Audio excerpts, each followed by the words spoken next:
তিন নাম্বার ছিল কিসের ফিতনা? চার নাম্বার ক্ষমতার ফিতনা। এই ফিতনা থেকে বাঁচার জন্য সর্বশেষ আল্লাহ তাআলা যুলকারনাইনের ঘটনা বলেছেন। অনেক বড় বাদশা ছিলেন, পৃথিবীতে চারজন বাদশা গোটা বিশ্ব শাসন করেছেন, দুইজন কাফির, দুইজন মুমিন। কাফির একজন হচ্ছে নমরুদ, যিনি ইব্রাহিম আলাইহিস সালামকে আগুনে ফেলেছিলেন। আরেকজন হচ্ছে বখতে নাসার, যাকে ইংরেজিতে বলে নেবুচারনেজার দ্য সেকেন্ড, দ্বিতীয় নেবুচারনেজার।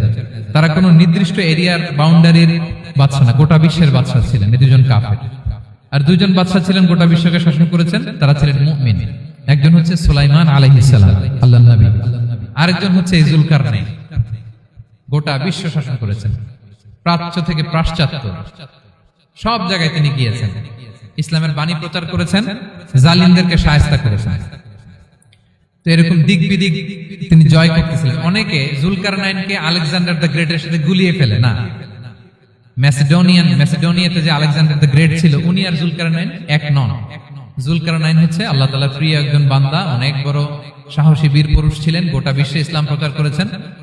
করতে করতে করতে করতে অনেক বড় ঘটনা, আমি সব শেষের ঘটনাটা বলি। উনি জর্জিয়া, বর্তমান যে জর্জিয়ার তিবলিসি এরিয়া, এখানে এসে একটা এলাকার সন্ধান পেলেন, যারা ওনাকে এসে বলল যে এখানে একটা জঙ্গলি গ্রুপ আছে যাদের নাম ইয়াজুজ মাজুজ, তারা এসে আমাদের উপর হামলা করে। হে যুলকারনাইন, আমরা আপনাকে ট্যাক্স কালেক্ট করে দিচ্ছি, আপনি তাদের মাঝে আর আমাদের মাঝে একটা প্রাচীর তৈরি করে দেন। আপনারা ইয়াজুজ মাজুজের নাম শুনেছেন না? ইংরেজিতে বলে গগ ম্যাগগ। নূহ আলাইহিস সালামের 4 সন্তান ছিল, হাম, সাম, ইয়াফাস, কানাআন। এই ইয়াফাসের বংশধর হচ্ছে ইয়াজুজ মাজুজ, জঙ্গলি, হাজার হাজার শুধু বংশ বিস্তার করে। তারা এসে লোকালয়ে মানুষের উপর আক্রমণ করে, তাদের গবাদি পশু এগুলো ছিনিয়ে নেয়, ফলমূল খেয়ে ফেলে।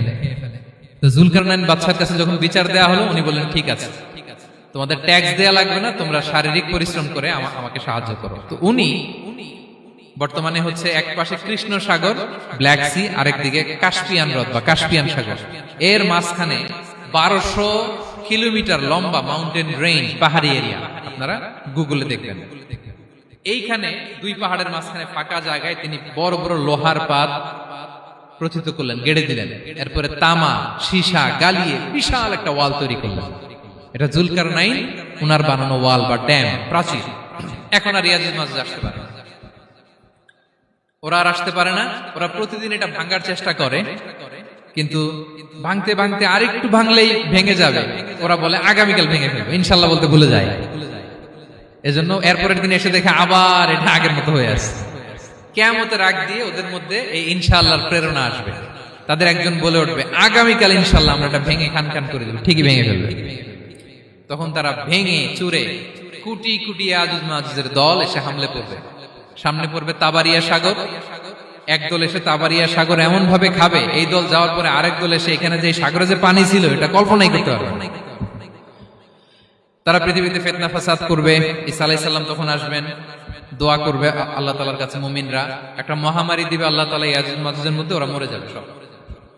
এরপর বিশাল এক পাখি এসে তাদেরকে আল্লাহর মর্জি মাফিক এমন এক জায়গায় ফেলে আসবে, কেউ জানবে না।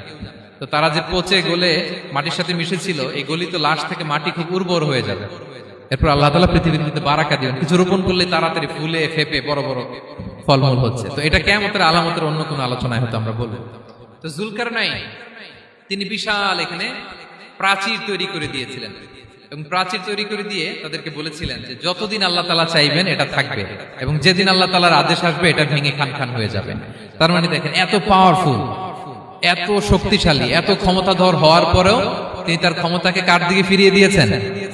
যে আল্লাহ যতদিন চাইবে এই প্রাচীর টিকে থাকবে, যেদিনই আল্লাহ তাআলার আদেশ আসবে এই প্রাচীর ভেঙে খান খান হয়ে যাবে। সো আমরা ক্ষমতার দেখা পেলে, চেয়ার একটা পেলে, আমরা যেন জালিম হয়ে না উঠি, এটা হচ্ছে এখান থেকে শিক্ষা। আমরা যেন জুলুম না করি। উনি সম্পদের মালিক ছিলেন, ক্ষমতার মালিক ছিলেন, কিন্তু উনি যে আল্লাহর বান্দা এটা ভুলে যান নাই।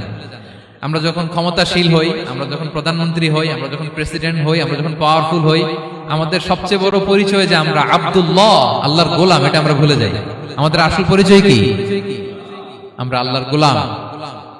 আমরা যে আল্লাহর গোলাম, এই চিন্তাটা, এই সেন্সটা যদি আমাদের মাথায় থাকে, তাহলে ক্ষমতা আমাদেরকে দাম্ভিক বানাতে পারে না, আর ওই ক্ষমতা আমাদেরকে ফিতনায়ও ফেলবে না। তাহলে সম্মানিত সুধী, দাজ্জাল কয়টা জিনিস দিয়ে আমাদেরকে ফিতনায় ফেলবে?